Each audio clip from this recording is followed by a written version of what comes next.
Hi there. Time for a nice Chardonnay from France, but not from Burgundy. No, not from there. Not from somewhere else that you may have heard of. This is from Ardèche, the Ardèche Valley. So let's talk a little bit about the producer. But first of all, this wine is a 2020 Louis Latour Ardèche Chardonnay, selling for $26.99 at the BC liquor store and only $24.99 at Everything Wine. Something to think about. Louis Latour has over 450 hectares of vines, and their first vineyards were acquired in 1731. Now, Louis Latour is a big player in Burgundy, and so they've got lots of Chardonnay and Pinot Noir in Burgundy. But this is outside of Burgundy. It's called the Coteau d'Ardèche. And the Coteau d'Ardèche, for a long time, was a place for just simple table wine. But back in 1979, Louis Latour started looking over and thought, this might be a great place to grow Chardonnay. Chardonnay that might even rival the Chardonnay we sell in Burgundy. So, Louis Latour and another big winery, Georges Duboeuf, helped begin the transition from table wine to Chardonnay in the Coteau d'Ardèche. Incidentally, Saint-Joseph and Cornas of the Northern Rhone are in this general area, as are some Côte de Rhône, but the Ardèche wines, like this one, are in the Ardèche Valley, while the Rhone wines are in the Rhone Valley. So this is actually west of the Rhone Valley, as you can see on the map. This wine has the IGP classification, which is similar to a Vin de Pays or country wine, and it's very similar to our own VQA or the American AVA classification, which is based on geography and not quality. It's not until you get into the cru wines in France that you start looking at quality, or the village wines, right? This wine is meant, as I said, to compete with Burgundy Chardonnay, but the price is a lot cheaper than Burgundy Chardonnay, that's for sure. Looking at the vineyard, the average age of these vines is 25 years old. And they're grown on clay and limestone soil and mechanically harvested. In the winery, this wine is fermented in stainless steel vats. This wine undergoes malolactic fermentation, where the harsher malic acids, which are quite tart and bright, are converted to lactic acids or milk-based acids, which are softer and rounder and gives it a more of a Chardonnay taste.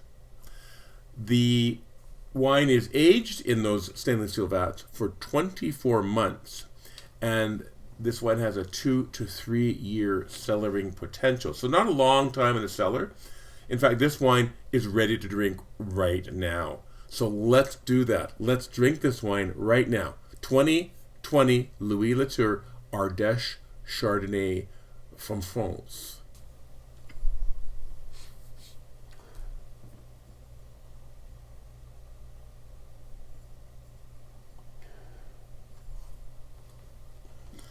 So appearance, clear, medium to pale. It's a little bit less than just medium. So I said medium to pale. Got a bit of cork in mine. Lemon color. Nose, crisp and fruity aromas.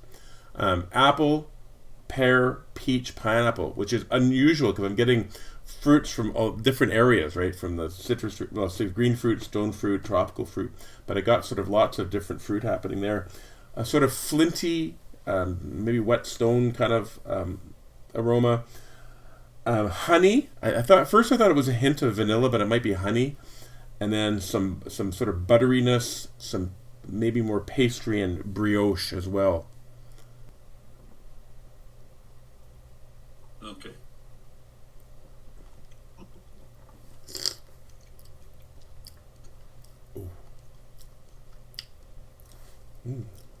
Dry, medium acid, medium alcohol. It is, mine's 13%, so it's right on medium.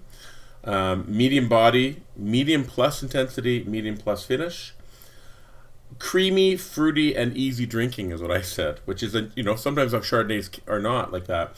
I found it interesting too, because I've had some, like some of the Okanagan Chardonnays are unoaked, and I've had Chablis Chardonnays that are unoaked, but I think that they haven't gone through malolactic fermentation. I think this is a good comparison because since it's gone through malolactic fermentation, it's got that rounder sort of almost like honey taste or buttery taste that you don't get if it's not through malolactic. Ones that haven't gone through malolactic are fruitier, and this has got the fruitiness plus the creaminess, and I quite like it. It's like having a little bit of oak to it. So this has gone through MLF. Yeah, it has. Yeah, I mean, it said on the PDF thing. So that's why I guess I sensed a subtle creaminess, and that's from the MLF. Exactly. So I said I tasted the gooseberry. That whoever was talking about gooseberry, I tasted that this time because I do like gooseberries, and I'll eat them. I'll buy them from the store. Stone fruits and tropical fruits mainly that I got.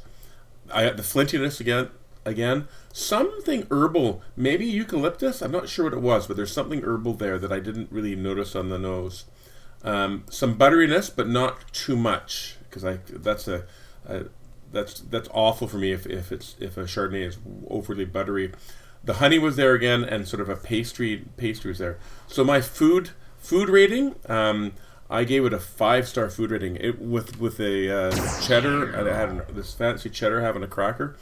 It was beautiful with it. It's cut right into that. The fruitiness cut right into the cheddar, but the creaminess enhanced the cheddar. So it was a lovely, food-friendly wine.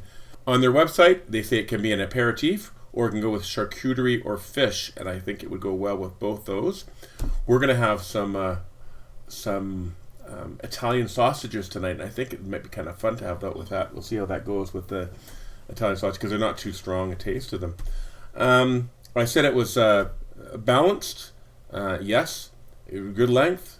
It was intense flavor, and there was complexity there. So I rated it firmly as very good. I would buy this again. I'm not a big I like some Chardonnays. I don't like a lot of Chardonnays, but I like this Chardonnay. I would buy this again. It's a good one. If you are looking to book a wine tour of the Okanagan for this summer, and you're interested in a customizable, flexible, and completely private wine tour with a wine expert in the comfort of your own vehicle, please check out the link below in the comments.